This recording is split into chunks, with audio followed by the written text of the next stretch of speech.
സർക്കാരിന്റെ മദ്യനയത്തിന് യാതൊരുവിധ കുഴപ്പവുമില്ലെന്ന് എക്സൈസ് മന്ത്രി എം ലിജു. നിയമസഭാ സമ്മേളനം കഴിഞ്ഞാലുടൻ മദ്യനയം സംബന്ധിച്ച് എക്സൈസ് വകുപ്പിന്റെ നടപടികൾ ആരംഭിക്കും. പുളിക്കീഴ് ട്രാവൻകൂർ ഷുഗേഴ്സ് ആൻഡ് കെമിക്കൽസിന്റെ സന്ദർശനത്തിനെത്തിയതായിരുന്നു അദ്ദേഹം. കുപ്പിയുടെയും അടപ്പിന്റെയും പ്രതിസന്ധിയെ തുടർന്ന് നിർത്തിവച്ചിരുന്ന ജവാൻ മദ്യത്തിന്റെ ഉൽപ്പാദനം വ്യാഴാഴ്ച പുനരാരംഭിച്ചതായി മന്ത്രി പറഞ്ഞു. സർക്കാരിനെ മുൻകൂട്ടി അറിയിക്കാതെയാണ് ജവാൻ ഉൽപ്പാദനം നിർത്തിവച്ചത്.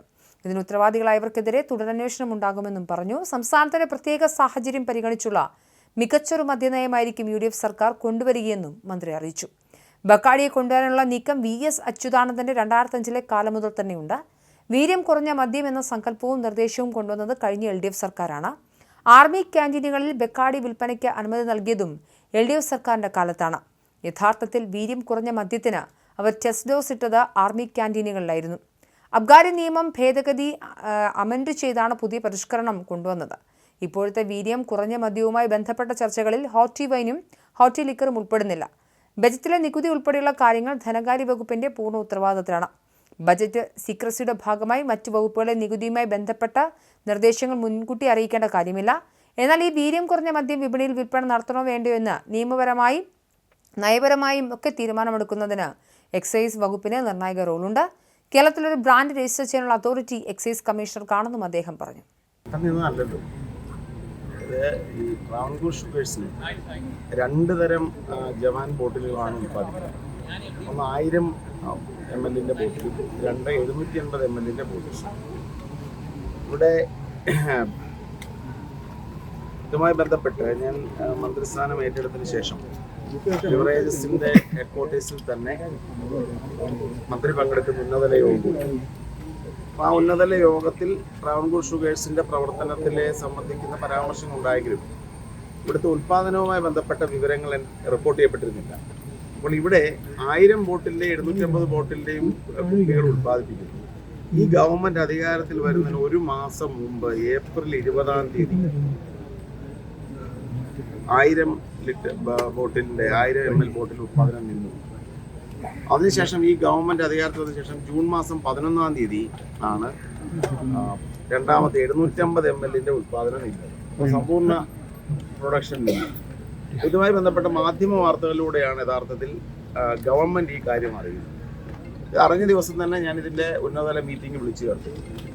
ഉന്നതതല മീറ്റിംഗ് വിളിച്ച് ഇതുമായി ബന്ധപ്പെട്ട മാനേജ്മെന്റ് റിപ്പോർട്ട് ചെയ്തു.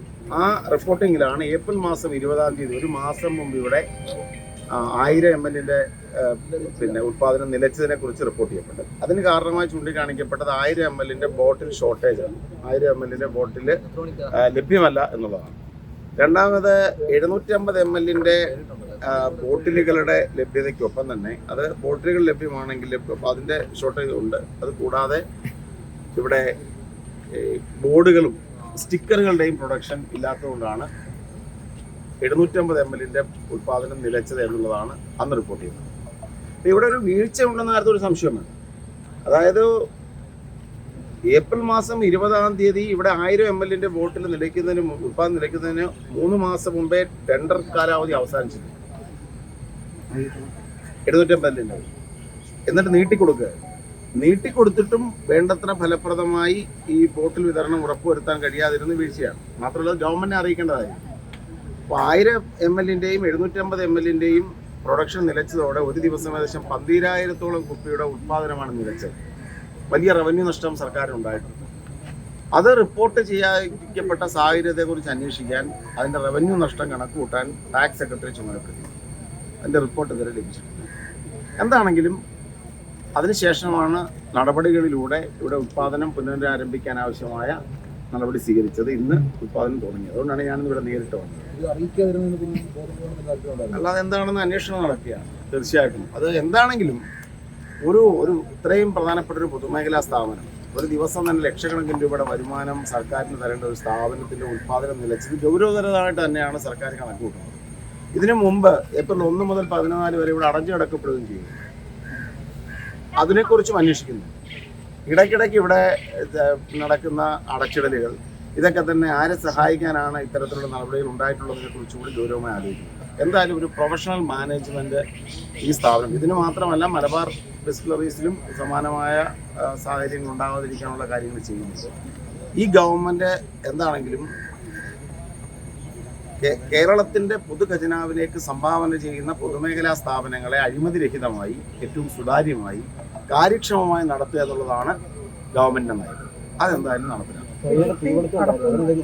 അതിനെ സംബന്ധിച്ചും പരാതികൾ ഉയർന്നു വന്നിട്ടുണ്ട്. നമ്മൾ അതിനെക്കുറിച്ച് അന്വേഷിക്കുന്നുണ്ട്. എന്താണെങ്കിലും ഇതെല്ലാം തന്നെ ഫലപ്രദമായി അന്വേഷിക്കാൻ തീരുമാനിച്ചിട്ടുണ്ട്. ഇതൊരു 100 ഏക്കറോളം സ്ഥലം കിടക്കുന്ന ഒരു സ്ഥലമാണ്. യഥാർത്ഥത്തിൽ പാർക്കിംഗ് നിലം പോലെയാണ് ഇപ്പോൾ നിലവിലുള്ള അവസ്ഥ. സ്വന്തമായിട്ട് ബോട്ടിലിംഗ് പ്ലാന്റ് വല്ലതും ഞാനതെല്ലാം പറഞ്ഞത്. ഇവിടെ ഇപ്പം ആദ്യമായിട്ടാണ് മന്ത്രിയെ കൃഷി ഞാൻ ആദ്യമായിട്ട് ഇവിടെ വരുന്നത്. ഇപ്പോൾ വന്ന് കണ്ടപ്പോൾ തന്നെയുള്ള സ്ഥിതിയെക്കുറിച്ചാണ് എനിക്ക് മനസ്സിലാവുന്നത്. 100 ഏക്കറോളം സ്ഥലമുണ്ട്. അത് ഫലപ്രദമായി ഉപയോഗപ്പെടുത്തണം.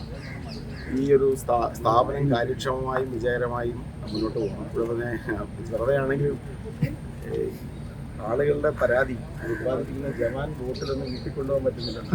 കാരണം അപ്പോഴേ ചോർന്നു പോകുന്നു, അല്ലെങ്കിൽ അടപ്പുൾപ്പെടെ ഊരി പോകുന്നു എന്നാണ് പറയുന്നത്. അപ്പോൾ ഓരോന്നിനും നമ്മൾ ശ്രദ്ധിക്കേണ്ടതുണ്ട്. ഇപ്പോൾ വ്യക്തിപരമായി മദ്യപാനത്തിന് ഞാൻ എതിരാണ്, അല്ലെങ്കിൽ ലഹരിയുടെ വ്യാപനം കുറയ്ക്കുക എന്നതാണ് ലക്ഷ്യം. പക്ഷെ ഒരു സ്ഥാപനം ഇവിടെ ഉള്ളപ്പോൾ അതിന് കാര്യക്ഷമമായി നടത്തണം. ഇവിടെ കൃത്യമായ ഉൽപ്പാദനം നടക്കണം. അതിനകത്ത് അഴിമതി ഉണ്ടാകില്ല. ഉൽപ്പാദിപ്പിക്കുന്ന കാര്യങ്ങൾക്ക് ഗുണനിലവാരം ഉണ്ടാകും. ഇതെല്ലാം ഉറപ്പുവരുത്തേണ്ട ബാധ്യത സർക്കാരിനുണ്ട്. തീർച്ചയായും ഉറപ്പ് വരുത്തുക തന്നെ ചെയ്യും. മാനേജ്മെൻറ്റ് കൃത്യമായിട്ട് നടപ്പിലാക്കും. അതോടൊപ്പം എല്ലാവർക്കും തൊഴിൽ ലഭ്യമാകാത്ത സാഹചര്യം ഇവിടെ ഉണ്ടെന്നാണ് പ്രാദേശികമായ ആളുകൾ പറയുന്നത്. വർഷങ്ങളായി ഒരേ ആളുകൾ തന്നെ ജോലി ചെയ്യുന്നു, മറ്റ് ആളുകൾക്ക് തൊഴിൽ ലഭിക്കുന്നില്ല.